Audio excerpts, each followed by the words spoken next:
Hey, this is Jeremy, owner of Shine Insurance Agency and your host for the Shine Insurance YouTube channel. Today I'm here with Rollie Mason, owner of Mejaro Inspections and inspector of houses here in Bloomington, Indiana. So Rollie, thank you so much for being with us. Thanks, Jeremy. I appreciate it. Okay, so our topic for this video is why you should never decide not to have an inspection. Decide to just completely usurp the inspection.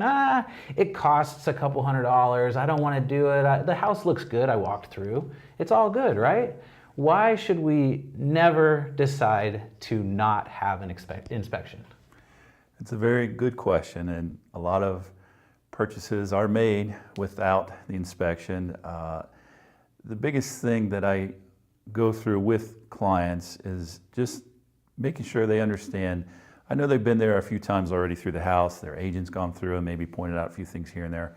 But really, when you're going through the house, at that stage, you're looking at it from an aspect of, this is where the bed's gonna go, this is how we're gonna update the kitchen, and you're really not digging too deep into the house itself and what may be lurking, if anything, that you need to have fixed.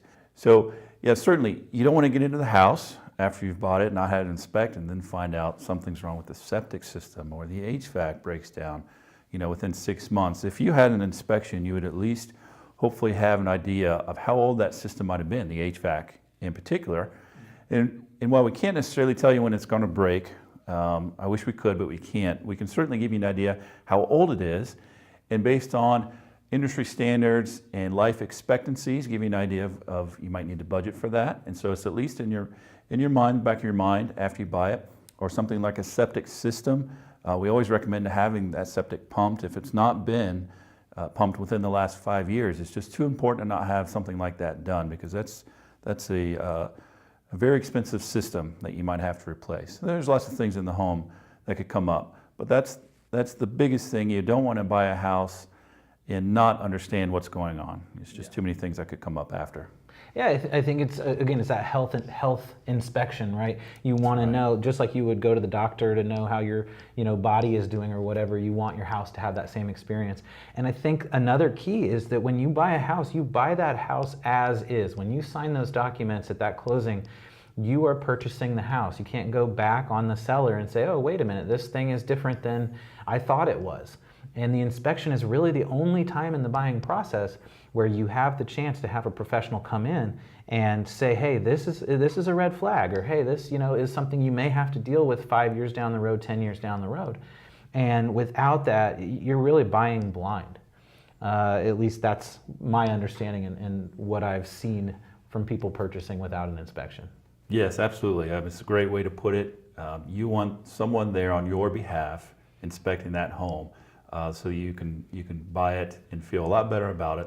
And certainly there's things that will come up after the fact, but that's what we're there for, to help you understand what you're purchasing. Yeah, okay, cool. So if you want to watch some other videos on our channel about inspections in specific, we have 2 other interviews that we've done with Rollie. One is, where in the buying process does the inspection happen, so that you understand when you're supposed to get that. Do you get it before you even look at a house? Do you get it while you're looking at 10 houses? Do you get it after you make the purchase or make the purchase agreement with the buyer? Rollie answers that question for us.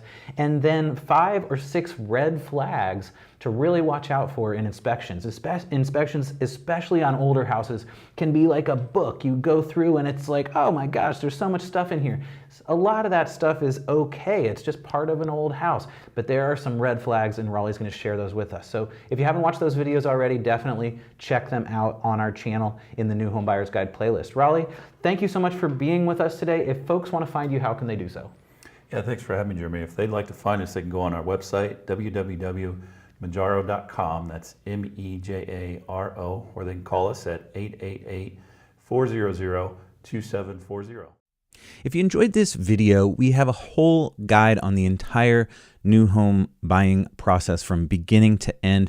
We walk you through each steps, interviews with experts, an e-book that works you through the process, helps you organize everything, has checklists involved. If you want to check that out, go ahead and click the link right here for the New Home Buyer's Guide and see if it's right for you. Please feel free to share this video with anyone that you feel like needs some help with the inspection process, and do check out our playlist with other videos on similar home buying topics. Thank you so much for joining us. Until the next time, have a wonderful day.